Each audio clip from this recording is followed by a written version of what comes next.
Next gen நேர்கள் அனைவருக்கும் எனது இனிய வணக்கம். நான் உங்கள் டிஜே சுந்தரபாண்டி, சிவகாசியிலிருந்து. நேர்களே, இந்த 2025 கார்த்திகை மாத பலன்களை பற்றி நம்ம பார்க்க போகிறோம்.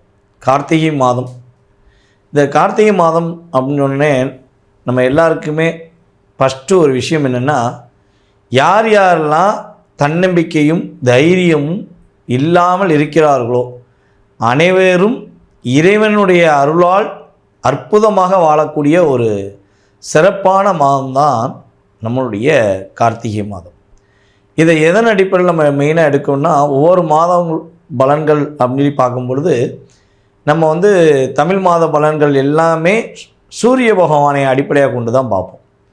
அப்போ போன மாதம் வரையும் நம்மளுடைய சூரிய பகவான் ஐப்பசி மாதம் என்று சொல்லக்கூடிய ஐப்பசி மாதத்துக்குரிய துலாம் ராசியில் இருந்தார்.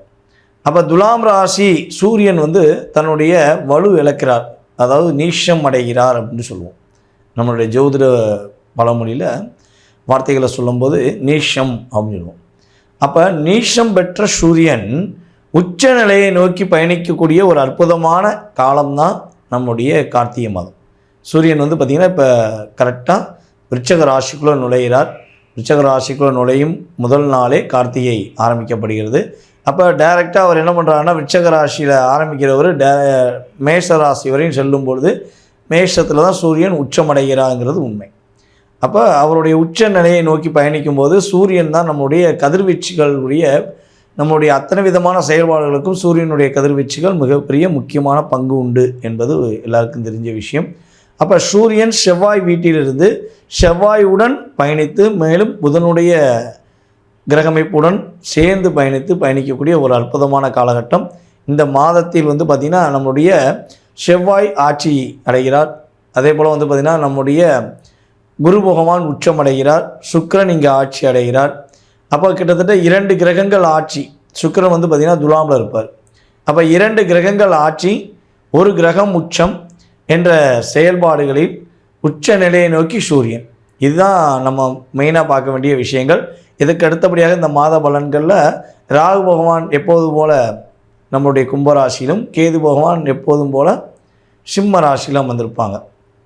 அப்போ பொதுவாகவே இந்த கார்த்திகை மாதத்தில் நம்மளுடைய மக்களுடைய மனநிலை எப்படி இருக்குன்னா, ஃபஸ்ட்டு யாருக்கு முக்கியத்துவம் கொடுப்பாங்கன்னா, நம்மளுடைய ஐயப்பனுக்கும் முருகனுக்கும் ரொம்ப ரொம்ப முக்கியத்துவம் கொடுப்பாங்க. ஏன்னா கார்த்திகை மாதம் பிறந்தனே சுவாமியே சரணமையப்பா, சுவாமியே சரணமையப்பான்னு சொல்லாத நபர்கள் இருப்பதற்கான வாய்ப்பே இல்லை.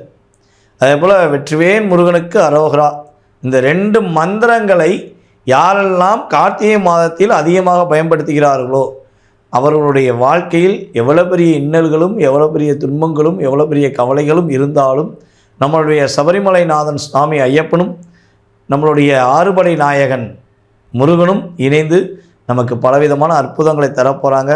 வாங்க, நம்ம முருகனின் அருளாலும் நம்மளுடைய சபரிமலைநாதனின் ஐயனுடைய அருளுடன் நம்ம இந்த மாதத்தில் உங்களுக்கு கிரகங்கள் என்னென்ன நன்மையை கொடுக்க போகிறாங்க, ஐயப்பனுடைய அருளால் உங்களுக்கு என்னென்ன நன்மைகள்லாம் கொடுக்க போகிறாங்க பார்ப்போம். வாங்க வீடியோக்குள்ளே போகலாம். தன்னுடைய சிரித்த முகத்துடன் அனைவரையும் கவர்ந்திழுக்கக்கூடிய அற்புதமான ஆற்றல் கொண்ட என்னுடைய அன்பார்ந்த பாசமான ரிஷபராசி அன்பர்களுக்கு, அன்பு பாசம் அப்படின்னா அந்த இதில் உங்களுடைய நேமை எழுதி வச்சிடலாம். ஏன்னா நீங்கள் அதை விட்டு கொடுக்கவே மாட்டீங்க. உங்களுக்கு ஒருத்தவங்களை பிடிச்சிருச்சு அப்படின்னா அதில் நிற்கிற ஸ்ட்ராங் இருக்குது பார்த்தீங்களா, ஸ்ட்ராங் அனுப்பிங்க. எனக்கு பிடிக்கும், அவங்க எனக்கு கெட்டதே பண்ணாலும் என்னால் அவங்கள விட்டு வெளியே வர முடியாது, என் மனசு கேட்க மாட்டேங்கி, நான் அவங்க மேலே ரொம்ப அன்பு வச்சுட்டேன், அளவு கடந்து அன்பு வச்சுட்டேன் அப்படிங்கிற வார்த்தைக்குரிய நபர்கள் தான் நம்மளுடைய ரிஷபராசி அன்பர்கள். அப்படிப்பட்ட ரிஷபராசி அன்பர்களுக்கு அன்பு எல்லாமே உண்மையாக இருக்குமோ என்ற எண்ணத்தில் போலியான நபர்கள் மூலமாக மாட்டி சிக்கி தவிக்க வேண்டிய காலமாக கடந்த காலங்கள் இருந்தது. ஆனால் இந்த மாதம் கார்த்திகை மாதம் உங்களுடைய வாழ்க்கையில் மிகப்பெரிய நல்ல மாற்றங்களையும் மிகப்பெரிய முன்னேற்றங்களையும் கிரகங்கள் கொடுக்க போகின்றன. உங்களுடைய ராசிக்கு 7ஆம் இடத்ததிபதி மற்றும் ராசிக்கு 12ஆம் இடத்ததிபதியான செவ்வாய் உங்களுடைய ராசிக்கு 4ஆம் இடத்ததிபதியுடன் இணைந்து மேலும் ராசிக்கு 2க்குரியவன் மற்றும் 5க்குரியவனுடன் இணைந்து பயணிக்கிறார். எப்பவுமே ஒரு ஜாதகத்தில் பார்த்தீங்கன்னா லக்னாதிபதி மற்றும் 5ஆம் இடத்து அதிபதி 7ஆம் இடத்தில் அமர்ந்துட்டால் காதல் என்பது நிச்சயமாக உறுதுணையாக சிறப்பாக செயல்படும் அப்படின்னு சொல்லுவோம். அதே போல் தான் இந்த மாதத்தில் உங்களுடைய பாண்டிங்கே செம்மையாக இருக்கும், ரொம்ப ரொம்ப மகிழ்ச்சியாக இருக்கும். அப்படியே ரொம்ப ரொம்ப என்ன சொல்லலாம், மன மகிழ்ச்சியாக இருக்கேன், ரொம்ப என்னுடைய நினைவுகள் எல்லாமே நிறைவேறுது அப்படின்னு சொல்லுவோம் பார்த்தீங்களா. அதற்கான ஒரு அற்புதமான மாதங்க. ரிலாக்ஸாக இருக்கலாம், மைண்டை போட்டு டிஸ்டர்ப் பண்ணிக்கிறே வேண்டாம்.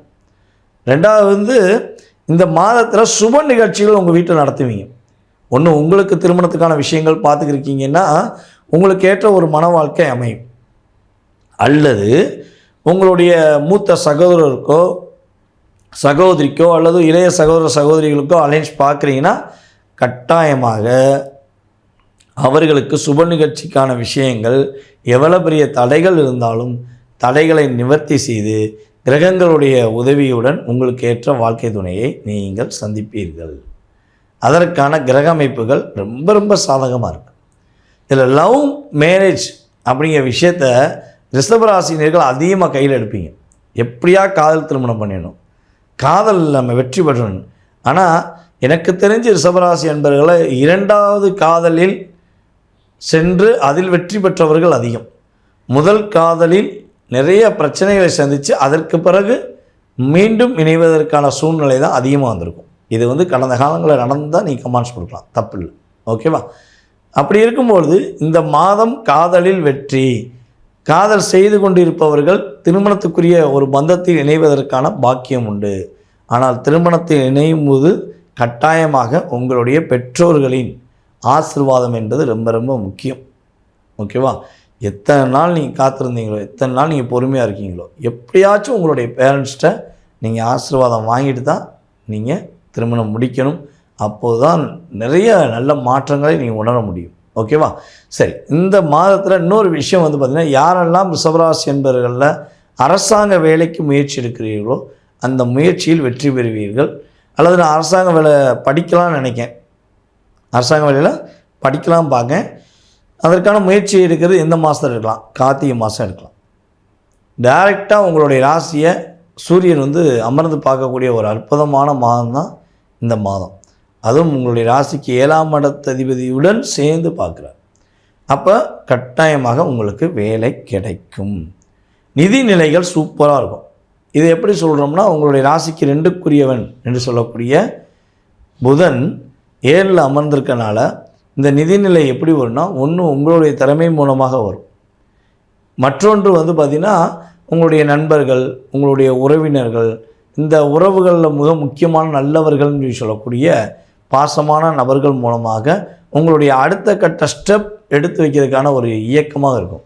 இப்போ நீங்கள் ஏதாவது ஒரு இடத்துக்கு போகிறீங்க, எக்ஸாம்பிள் பார்த்திங்கன்னா ஏதாவது ஒரு இடத்துக்கு போகிறீங்க, ஒரு வேலை விஷயமாக போகிறீங்க, அந்த வேலைக்கு போகும்போதே உங்களுக்கு குழப்பம் இருக்குது, இல்லை ஒரு விஷயத்தை செயல்படுத்த போகிறீங்க, அதில் போகும்போது உங்களுக்கு ஒரு குழப்பம் இருக்குது, இதில் நம்ம சரியாக செஞ்சுருவோமா, அங்கே யாராச்சும் ஏதாவது கேட்டுருவாங்களோ அப்படிலாம் நீங்கள் யோசித்து போயிருக்கும்போது அங்கே உள்ள உங்களுடைய பழைய நண்பரோ அல்லது புதிய நண்பர்களோ யாராச்சும் இருப்பாங்க. அப்போ அவர்கள் மூலமாக, உறவுகள் மூலமாக உங்களுக்கு ஒரு பாண்டிங் உருவாகும், தன்னம்பிக்கை உருவாகும், பாண்டிங் கிடைக்கும். சரி, இவங்க இருக்காங்கல்ல, நமக்கு ஏதாவது சாதகமாக இருக்கும் அப்படிங்கிற நிலையை நீங்கள் கொண்டு வரக்கூடிய ஒரு அமைப்பு உண்டு. இந்த மாதம் நீங்கள் கவனமாக இருக்க வேண்டிய ஒரு மிக முக்கியமான விஷயங்கள் என்னென்னா, தனியார் வங்கியில் கடன் மட்டும் வாங்குவதாக இருந்தால், தனி நபர்களிடம் நீங்கள் கடன் வாங்குவதாக இருந்தால் கொஞ்சம் கவனமாக யோசித்து வாங்குங்க. உங்களுடைய வேலை நிமித்தத்துக்காண்டியோ அல்லது வீடு கட்டுவதற்காகவோ, ஏன்னா வீடு கட்டக்கூடிய வேலையெல்லாம் செய்வீங்க, வீடு கட்டுவதற்கான சூழ்நிலைகள் வருது, ஏதோ ஒரு விஷயத்துக்கு நீங்கள் கடன் வாங்க போகிறீங்க அப்படின்னா மேக்ஸிமம் கவர்மெண்ட் சம்மந்தப்பட்ட அரசாங்கம் பரிந்துரை செய்யக்கூடிய, அரசாங்க ஆதரவு பெற்ற நம்மளுடைய பேங்க் சம்மந்தப்பட்ட இடங்களில் நீங்கள் லோன் வாங்கலாம். தனி நபர்களிடம் பக்கத்தில் உள்ள அக்காட்ட வாங்கினேன், ஏற்ற அண்ணன்ட்ட வாங்கினேன், இல்லை தெரிஞ்சவங்க அவங்க வட்டி கொடுக்காங்க அவங்கள்ட்ட வாங்கினேன்னு சொல்லி வாங்கினீங்கன்னா, இன்று எந்த தொகை வாங்குகிறீர்களோ, இந்த மாதத்தில் எந்த தொகை வாங்குகிறீர்களோ அந்த தொகை ஒரு வருடத்தில் 2 மடங்காக மாற்றத்தை ஏற்படுத்தி உங்களுக்கு ஒரு அழுத்தத்தை கொடுக்கும். ஸோ இந்த விஷயங்களை மட்டும் கவனமாக இருங்க, வேறு பெரிய பாதிப்புகள் கிடையாது. இந்த மாதத்தில் நீங்கள் ஐயப்பன் வழிபாடும் பெருமாள் வழிபாடும் மட்டும் செய்தால் போதும். ரிஷபராசி என்பவர்களுக்கு ரொம்ப ரொம்ப சூப்பராக இருக்கக்கூடிய ஒரு அற்புதமான மாதம் என்பதை உறுதியாக சொல்லலாம்.